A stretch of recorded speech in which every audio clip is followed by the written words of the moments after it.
If you're looking for a very unique family-friendly destination that's not too far of a flight from the US, I've got you. We've consistently gone to Mexico, seems like every single year since I was a kid, and now I'm taking my kids every single year.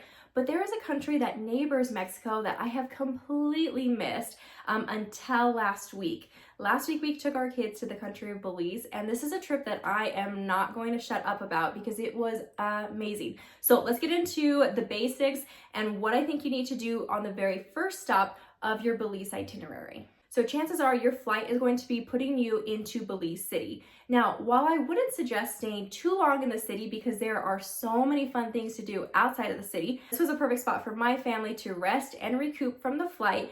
And I would recommend parents staying maybe 1 to 3 nights in Belize City, especially if they're interested in doing some of the jungle tours. We've heard reports that the Belize City itself, like the downtown area, is not the safest for families. And while I can't say that's true or not because we didn't spend very much time downtown, I will say leaving from Belize City into some of the jungle adventures is the perfect place to start. For example, there is an amazing ziplining tour that you can take your little kids on.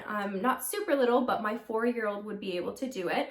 They also have a cave tubing tour, which looked really cool as well. You can also go and see all of the ruins. And so if this is kind of up your alley of something that you'd like to do before you head off to all of the islands that are surrounding Belize, I think this would be a great first stop on your Belize adventure. And I'll make sure to link all those tours that I found below in this YouTube video. The place that I recommend staying, and who is also the sponsor of this video, is the Best Western Plus Belize Biltmore Plaza. This hotel is only about a 14-minute drive from the airport, so it's super simple to get to. They also have an airport shuttle, so make sure you call and schedule that because they can pick you up from the airport, and then when you're wanting to leave, they can also drop you off at the airport too. They do have a restaurant on site that has amazing food. We were really impressed. In fact, we probably ate here probably 5 different times throughout our stay because the breakfast was good, but they also serve lunch and dinner as well. This place is always going to hold a special place in our hearts because this is the place where my son learned how to snorkel. They have an amazing pool there, and it was just so fun. We spent hours snorkeling and just swimming in the pool. Felt very safe, the staff was friendly, and the rooms were great, and they had amazing air conditioning, which is very important for us.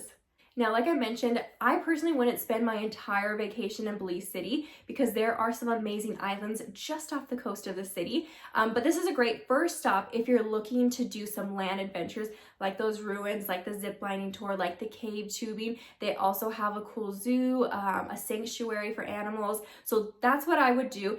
And plan on spending 1 to 3 nights here before heading off to one of the islands.